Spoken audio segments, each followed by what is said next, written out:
Strawberry tree. అవునండి, మీరు విన్నది నిజమే. స్ట్రాబెర్రీ ప్లాంట్ కాదు, ట్రీ. ఎందుకంటారా? దీని పువ్వులు స్ట్రాబెర్రీ ఫ్లవర్స్లా ఉంటాయి.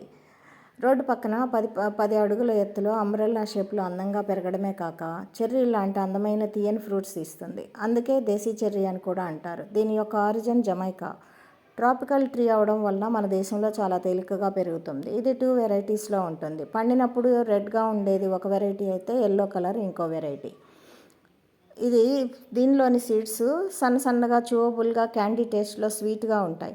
పళ్ళు అలాగే తినవచ్చు లేదా జ్యూస్ ఆర్ జామ్గా చేసుకోవచ్చు. సంవత్సరం పొడవునా ఫ్రూట్స్ ఇచ్చే చెట్టు మల్బరీ చెట్టులాగా మన టెర్రస్ గార్డెన్లో పెంచుకోవచ్చు. అలా పెంచినప్పుడు 3 అడుగుల హైటు బుషీగా నియంత్రించవచ్చు.